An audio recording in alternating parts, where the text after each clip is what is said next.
So we're going to start here in the back corner of the shop. Um, this is kind of the first thing we played with, working with PC-based CNC controls. I think we initially started using Turbo CNC. This is like a little router. If you see, there's a router mounted in there. The Z-axis is for all threads, run with chains. And then I think this only has a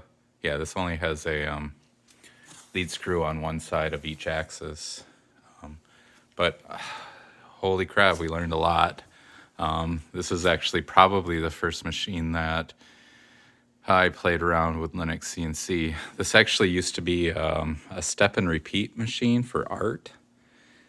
So there was no Z. Dad welded up this frame to give Z-axis, 3 feet or whatever this is. There's a wood. I think I made a wood table for it so I could mount stuff easy when I was doing wood stuff. But as you can see, a lot of junk that needs to go through because we just kind of let it go when Dad started getting sick. So this is the back corner. It's really just a bunch of stuff that needs to be gone through, like wire. There's motors. I don't even know what some of these motors were from. Buffing wheels. I mean, we really started organizing. You can see we have the potential here. There's a nice metal workbench that was made out of diamond decking that was left over from the Kearney and Trucker. And then you see under it, there's a bunch of, storage. And really, I just need to go through and start organizing like we were planning. But, everything kind of got put on hold. So this is going to be kind of random. I'm just going to start walking through stuff. So this is this is the vise that I think I posted on Home Shop Machinist. This has been in my life since I was kid. It's always been around.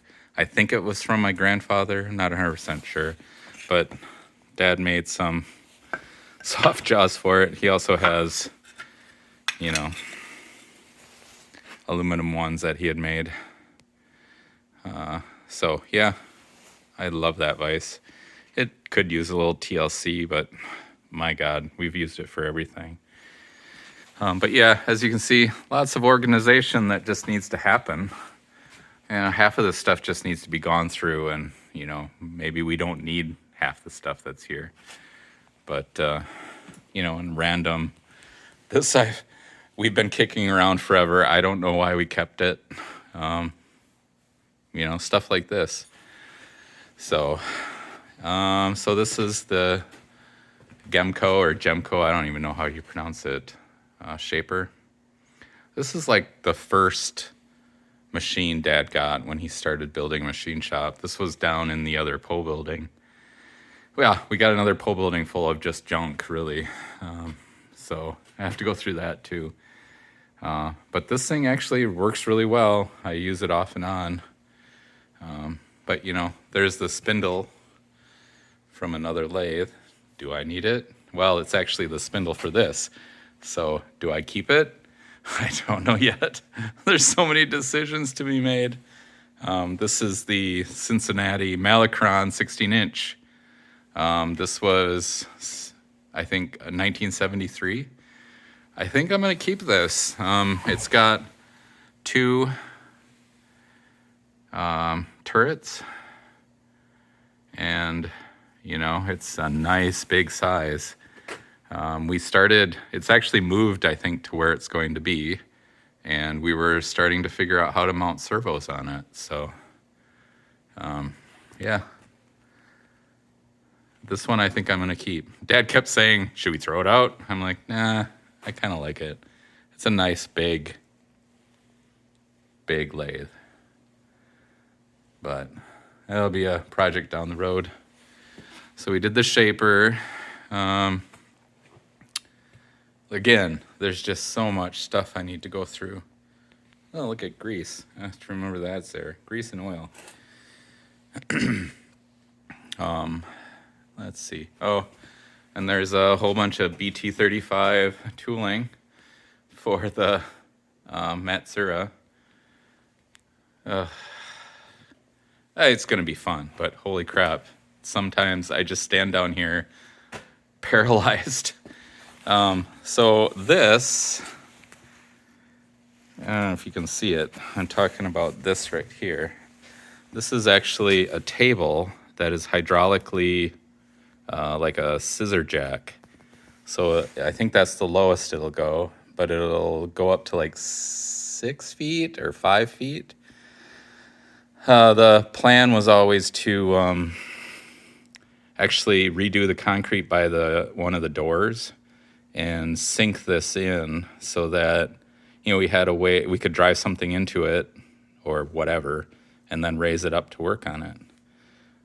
Actually, this had the big lathe on it for a while, and that's, was it the lathe or the Matsura? Might have been the Matsura. I don't remember. For the longest time, and that's how it ran. But yeah, we have a whole bunch of lumber too. I'm not a big woodworker, and Dad wasn't really either, but he didn't want to spend money on anything that he could do himself. So there's some cherry all bundled up there. There's some oak. It's like, you know, I don't know if you can see it all the way through, but it's like 10 foot 2x6, like real 2x6. And, you know, before Dad died, he was buying a lot of stuff. You know, here's a whole bunch of like Lennox bandsaw blades for the sawmill. So I'm set. Whatever wood or whatever lumber I want to saw up, I will have enough blades for my lifetime. You know, there's blades here. There's blades here. I don't even know what this wire is. I have to go through that too. So, yeah, a lot of stuff. Here's an EDM that we purchased because I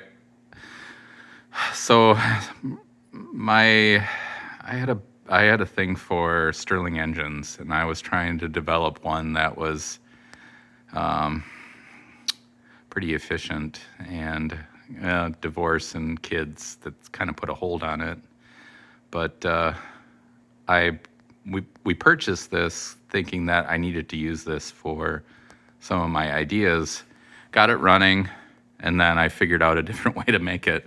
So, you know, it's all set up. It's got the oil reservoir. There's some extra oil. There's the power supply. I mean, it's a pretty old one, but it worked. EDM'd a hole through a file to play around with it. So I have an EDM, a sinker anyway. So yeah, fun stuff. And there's the Matsura. That needs some work. The Z-axis has a following error until it warms up for a while. And I don't know if it's oiling or if it's a servo drive issue or a servo issue. I have not had time to work on it. So, and this was in the process of getting the control kind of rejiggered. Dad had moved the monitor from here to here in like a swinging arm. I don't know 100% what he was trying to do with this, but this is actually a bumper from a car. I don't know how he got it. My brother-in-law is a mechanic, and I think he got it. So, but I don't use this machine much, but it comes in handy when I need it. And honestly, again, anybody who doesn't have a touch probe, oh my God, I can't live without that. So, again, everything needs to be gone through. We haven't, after things started going south, we just didn't clean up at all. Dad had started organizing, and he was doing a real good job. So here's my favorite lathe. This is the Monarch EE 10EE it actually got dumped off a truck, and that's why we got it. So you can see there's no actual handle here. This is what I use. But lovely lathe. Like everybody that knows the 10EE, they know that it's a really awesome lathe. It is. I'd I always make comments that it would be fun to CNC this, but obviously I haven't yet. I would like to. This thing we kind of hacked together a DC control that works good enough to play around with. I mean, it works good for what I need. The top end isn't quite there, but it does do field weakening. But I think it would be cool to use Linux CNC to control the motor, where it would do the field weakening and all the stuff within Linux CNC. Another project I just haven't gotten to yet. So, but yeah, this is running just a regular, I think it's a Allen Bradley DC control that Dad had laying around. And then we use, I don't remember how we did the field weakening for the higher RPMs, but for 99% of what I use it for, it works great. Dad had actually made the back plate for that chuck. He actually made the, I don't know what you call them. You can see it here. He actually made these.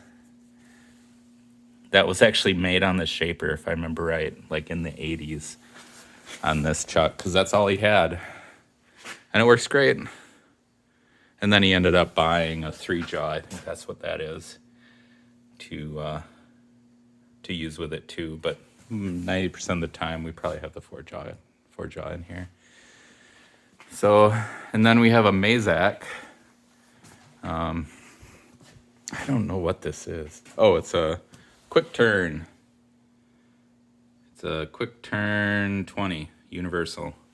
So it's got the tailstock and turret, and it still has the original control, shockingly, the Mazatrol KMT2. This is like 75, I think, and I have never used this. Dad was always the one that created programs in this, and it looks really cool. I mean, you can do previews and everything, and it's amazing for, 1984 or 85, whenever this was made.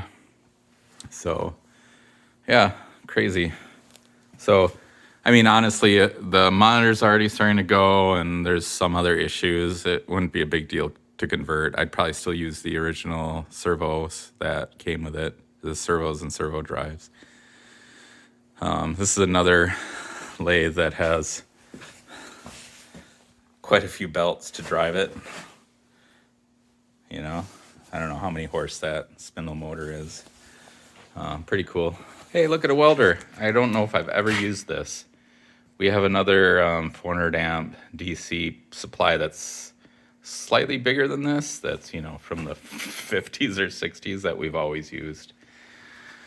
Backup air compressor. I don't know, Dad got it from an auction. The one we use now is something that we put back together that needed new rod bearings. And it's been running, and that's what we use. That's what runs the whole shop. This is I don't remember. Does it say? Duracraft. Dad had this forever. I remember him getting this, and I was young. Like, this would have been early 80s. And, oh my God, I remember hacksawing when I was little. And when we got this, it was amazing. We've actually fixed it quite a few times. Me trying to get organized. There's blades for it. This shaft will break after a while, and I think this is like the 4th one. So like I say, this is from the 80s. You see these all the time on you can get them from Harbor Freight. This is about that size. What is it, 4x6? But man alive, this thing's cut a lot of steel. There's that air compressor again. There's a plasma that it's like 2x4 that I was doing some development on with Linux CNC. I think you see a video where it's cutting tin, corrugated tin. I haven't got back to this.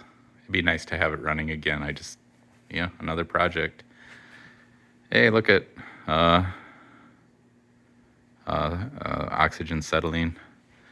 We have a small, what is this? 60 amp Miller welder. I don't remember. It's old. Use it a lot. Anything less than about a 1/4 inch, it does really well. Dad had gotten this, walk behind forklift. It'll come in handy. We have a couple forklifts outside, but none of them run very well. So this will be nice. So, CO2 for the welder. And we got I don't know what this was. Some sort of, vacuum, cyclone type setup. It was recent, I don't know. So this is the hydraulic unit from the Cincinnati Malletcron. We're kind of coming around in a circle here. That's the lathe that's behind the plywood. This is, can you see? Yeah, this is plywood. There's actually a lathe back there. Because the lathe had hydraulic servos, this we're gonna get rid of. That's kind of why it's on a pallet. I don't even know how many horse that is. Probably 20 horsepower electric motor. We don't need it. We need a small hydraulic pack to run the turrets and stuff like that. So, let's walk around here. Yeah, random fan. Transformer that we were starting to take apart to get rid of. Plasma, like from the 80s or 70s. I don't know. It works. We use it. Look at that. Sandblasting rig. I don't know where he got this. If this is, I don't know, we use it. It works, comes in handy. Parts cleaner that, turned into a table. And then, we got nice,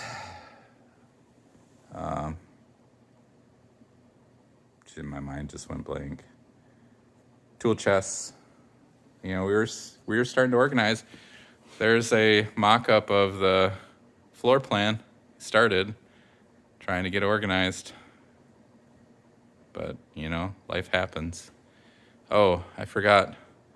Behind the Matsura, I better show you that before I get too far away. My shoes squeak. They're actually Dad's shoes. There is a little Emco lathe. This is one, if you've watched some of my other videos, it's what I had done a little bit of non-circular turning, like making a hex. I have another lathe that I'm converting to, if you've seen the videos. And I was looking at this one to see how I had set it up with the servos, because, can't remember everything. More BT35 tooling for the Matsura. Some, what are those, C5 cullets? I know what I'm talking about. More tool chests. And there's actually, behind all this crap, there's a nice grinder. Yeah, it'd be nice to get this all organized, wouldn't it? This is going to be a couple-year project. So what's nice is we have 3-phase service here. Yeah, things are uncovered. So, all right, walking back. So this end of the building used to be just a pole shed. And I don't know, in the last 10 years, we put in this roll-up door. We actually had to change the trusses. But this door is set up so that we actually have, if you can see it in the mess, a car lift. There's one pole, and there's the other pole. So, yeah, and there's Grandpa's gingery lathe, or gingery mill, sorry. And there is another MCO Compact 5 PC, which is stock. We're running it with the printer port. And it's just nice doing random little things repetitively. Shelving, I've started a list of things that need to be done. And this is just a start. You know, the Kearney trucker needs some things fixed. Hydraulic hose blew, and that's why it hasn't been running. The green machine, that's my little Tormach prototype that needs to be finished. It's running pretty good. The Matsura has some issues. I told you about the Z-axis following error. I still have a lot of space to cover. There's building issues that I need to take care of too. Lots of storage. You can see cabinets. This is like a second floor here that has all kinds of stuff. There's the air compressor we do use. It's set up on the racking. Dad had purchased this Delta Rockwell drill press. He was mainly using it for tapping.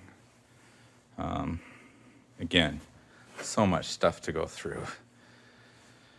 And this is my favorite drill press. I actually have one at my other house and the garage. This is the Craftsman. Little belt, but holy crap, that works good. Look at all the speeds. And the spindle is awesome. The tail is awesome. Vise is awesome. Yeah, it's Craftsman. We have two of those. That's the newer one. This is the back of the Kearney and Trekker. It's a pit. It's actually, you can see steps that go down. There's another Kearney and Trekker Y-axis that's got to be cut up and got out of here. And there's the pallet changers from the second, because we had two Kearney and Trekkers. We were actually going to put two in here, but decided we probably needed parts. And then back in there is just tons and tons of crap. Granted, some of it's good, but some of it we could get rid of. There's motors and stock and just lots of random stuff. Same over here, lots of tooling, lathe tooling, gears. It's just crazy. So this is the back side of the Kearney and Trekker. You know, we converted that from hydraulics to servos too. This is an amazing machine. I can't wait to get it running again. And coming around, the messy soldering station. Yeah, and look at a blower for some reason. Lots of random wiring and oscilloscope. You know, and we were getting there. It's nice having tools all in the same place. Back around, so this is again, the car lift. It would be nice to be able to get back in here again.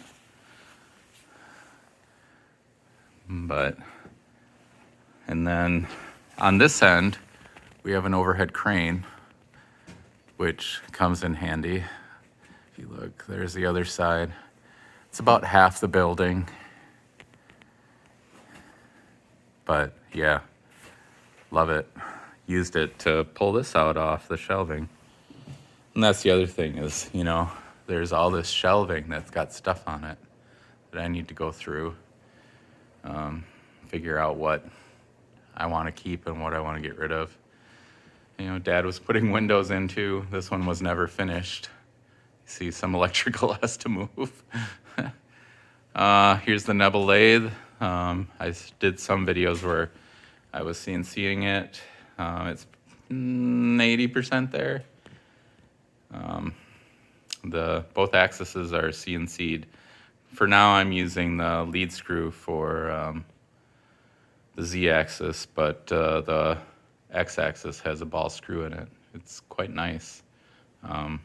Dad was wanting to make a horizontal bandsaw, so that is actually one of the wheels for it.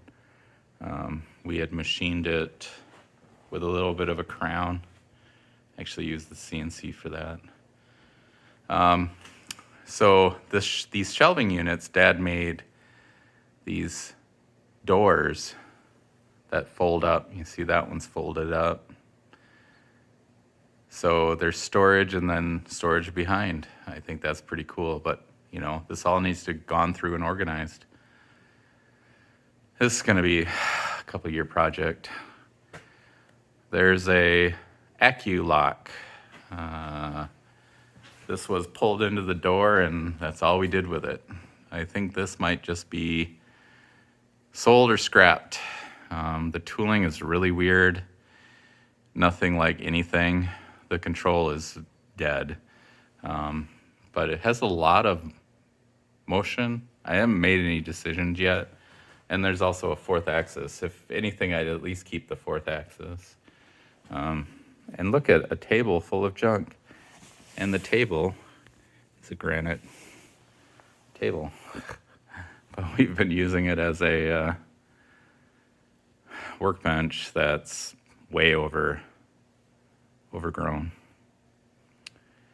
So I showed you the Nebel lathe. There's I don't know if this is a Baker drill press. Awesome drill press. It's like a 4 Morris taper. Use it, I can't get to it now. There's so much crap around it. But awesome drill press. Again, just needs to be cleaned up. Dad was buying so much stuff. Like there's 2 filing cabinets, but they're not really filing cabinets. You can see the doors aren't normal size. So a lot of this stuff, again, just needs to be gone through. There's the green machine. I still have to finish up the enclosure. You can see I started it. This machine works really quite well. You can see there's a lot of shavings on it. The last thing I did on it was the nut holder for the Emco. I think I have videos on it. There's belt sander, grinder. There's a chop saw that I don't think I've ever seen used. Can you even make it out? There's so much crap on it. Yeah. Did I show, sorry, we're gonna backtrack just a little bit. There's a wood cutting bandsaw, which I've been actually using because we moved in with my mom, my kids and I've been trying to finish up the house because we built the house, and you know how that goes, you kind of never finish it. So just making the bedrooms finished for my kids and a space for me, lots of flooring and trim and stuff like that, so that comes in handy. There's the door that's folded out. Another view of the gantry. So we're walking to the other end. This is 40 by 80 is the size of this place. So there's lots of space. It's just so full of stuff. Like, I don't even know what's in that box. Dad likes his steel, and they are nice. I've been using a lot of them to cut firewood. He has about, I don't know, half a dozen. So Kearney and Trekker, dead in the water because somewhere underneath there, we blew a hydraulic hose. So I have to pull the decking up and figure it out. That'll probably be a video too. Like I say, I can't wait to get this thing running again. It is such a nice machine from the 60s. Very accurate, very solid. So 2 pallets. There's a tombstone on this one. Lots of stuff on it. Lots of places to mount things. So this is where I stand usually when it's running. You know, electronics. This is one of the first conversions to Linux CNC, and we never finished the control panel. it kind of worked, and that's where we left it. So this has got the 60 tool changer, and the tooling is barcoded. You can see that one, or this one maybe. You can see the barcodes, they're mechanical. So, and then this is another toolbox, and this is where all the tooling is for the Kearney and Trekker. And then random stuff, and more random stuff, and more random stuff. Oh, those are like, 1 to a foot import outside micrometers, I'm pretty sure. And then this toolbox is pretty much mills and measuring devices. So like, if you look in measuring, you know, a lot of stuff that needs to be gone through and organized. So lots of electrical boxes that I need. There's some things that I don't remember how it was set up, because I helped with a lot of this, but not all of it. This is kind of cool. Well, currently it's got a blade sharpening machine that Dad had made. But it's a cast iron table. It's like maybe 4 by 6. I think it was used for like a fixturing device, but it is a nice table. Just need to, you see I have a height gauge on it. I need to clean it up like everything else. Hey, look at a side panel for a dozer. And a weed whacker. You know, like this TV I don't think works. Gotta love it. And here's another one of these. You know, there's shit in the way. I can't close it, but these are doors that you put all our tooling on, or tools on. Works really well. And there's just, you know, stuff. There's an air compressor, a 3-cylinder air compressor back there that I'll probably never use. We never used it. You know, and electrical boxes. Might use it. I don't know yet. Still have to go through. Jet tool bandsaw. This actually we use, but, you know, this is right inside the door, so everything gets piled up right here. It does have a blade welder. So it is a nice machine. It got used a lot. It hasn't been used in a while. So this is like this is actually a enclosure for a mini lathe. Can't think of the name, like Sherline style. Full of junk. And there's another Emco. This is actually an Emco that we figure was in a junkyard or something for a while. It's pretty rough shape, but it did have the turret on it. So that's mainly why we bought it, for the price of what the turret goes for. So, you know, this was when Dad was getting really sick and he was buying so much stuff. So it pretty much just made it inside the door. And that's what it is. Did I mention Dad liked his light switches? You can turn every light individually on and off in here. So you can see there's not a problem with lighting. It's quite amazing in here. So recording is nice, but gosh. Oh, look at a planer, a wood planer. You know, like, I just need to go through it. This is going to be a year project or more. I think you could start a drinking game of every time I say it's a year project. Kearney Trekker. So that's where I'm at. This is kind of the before. Hopefully I can do some videos of fixing this stuff and getting rid of stuff. You know, we'll see how it goes. I watch that TV a lot. It's usually playing in the background. YouTube videos are pretty cool. There's another tombstone back there. I think there's another one over here behind that one. And there's a whole bunch of indexing tables and rotary heads up on this shelving. So I don't know if you can even see it. Yeah, probably not. Back up in there. There's like engine parts up there. It's crazy. So there's going to be a lot of decision making. So I can do a once around in the middle. This is pretty much the middle of the shop. So there's another set of doors behind the AccuLock there that haven't been open in probably 15 years. So it will be really nice to get this all organized. Anyway, thanks for watching. Talk to you guys later.